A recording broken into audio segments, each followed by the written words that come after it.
कि मुझे heart attack होने वाला है। हार्ट की मेजर प्रॉब्लम है कि 80% ब्लॉकेज तक कोई सिम्टम ही नहीं होती है। जिस दिन आदमी बोलता है मुझे चलने में छाती में दर्द होती है या सांस फूलती है या चोकिंग होती है, the blockage is already 80% done.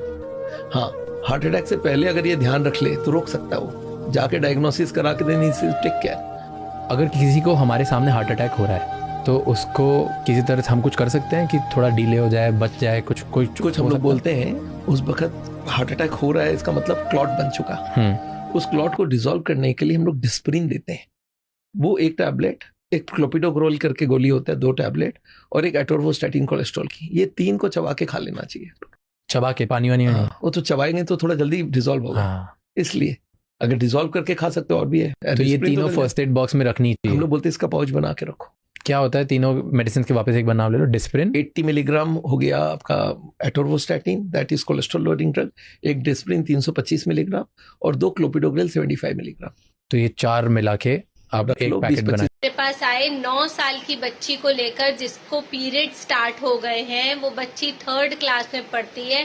आप सोचिए, इतनी छोटी बच्ची, नैपकिन को लगाना और अपने पीरियड्स को मैनेज करना, स्कूल जाना, बच्चों वो उसको तो ये डर लग रहा था कि मैं अपने जो साथी बच्चे उनके बीच में हंसी का पात्र बन जाऊंगी, या उसके लाइफ में कितने ज्यादा चेंजेस आए हैं। तो उसकी मदर मुझसे पूछती है कि मैडम मेरी बेटी के साथ ही ऐसा क्यों हुआ, इतनी जल्दी इसको पीरियड्स क्यों हुए। तो देखिए, मैंने उनकी मदर को भी साफ एक क्वेश्चन किया, और आप सभी पेरेंट्स से क्वेश्चन करती हूँ, जब हम छोटे थे तो हम क्या करते थे, क्या खाया करते थे? रोटी, सब्जी, दाल, चावल।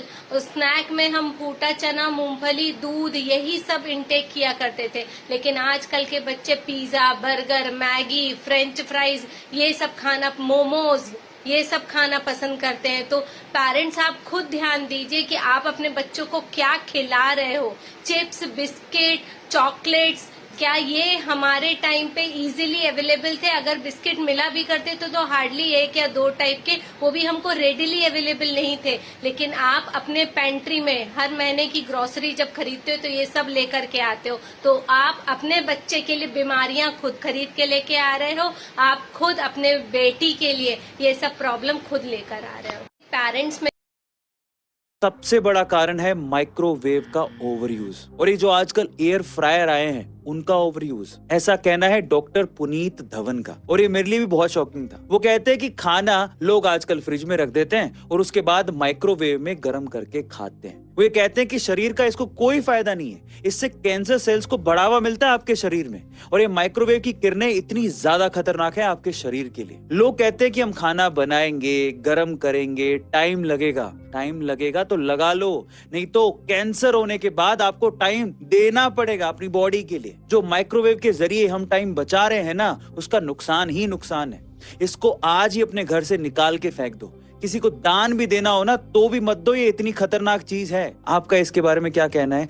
को देखो, जिसको इंडिया की टॉप 10 डॉक्टर भी नहीं बचा पाया। सुबह स्कूल जाने के लिए खुद ही टूथब्रश लेकर न धोकर ब्रश करने चला गया था। छिपकली का जहर इस बच्चे की जिंदगी को छीन लिया। अगर ब्रश खुला छोड़ते हो तो समझ लो मौत को बुलावा दे रहे हो। छिपकली का जहरीला लार और मल सीधे आपके ब्रश पर गिर सकता है। आप खुद ही देख लो छिपकली कैसे ब्रश को चाट रहा है। जैसे ही ब्रश मुंह में डालोगे, जहर शरीर में घुल जाएगा। वैज्ञानिक शोध कहते हैं कि गीले टूथब्रश पर ई कोलाई, स्ट्रेप्टोकोकस और स्टैफिलोकोकस जैसे बैक्टीरिया तेजी से पनपते हैं, जिससे फूड पॉइजनिंग, आंतों में संक्रमण और न्यूरोलॉजिकल डिसऑर्डर तक हो सकते हैं। टॉयलेट फ्लश की गंदगी और हवा में फैले खतरनाक वायरस इसे और जहरीला बना देते हैं। ब्रश को हमेशा ढककर रखो, हर इस्तेमाल से पहले धो और 3 महीने में नया लो, वरना धीरे धीरे जहर आपके शरीर में घुलता जाएगा और इसका नतीजा जानलेवा होगा। अगर आप सच में आप अपने बच्चों को प्यार करते हो या फिर आप अपने छोटे भाई बहन को प्यार करते हो तो इस वीडियो को हर एक मोबाइल के पास शेयर करना।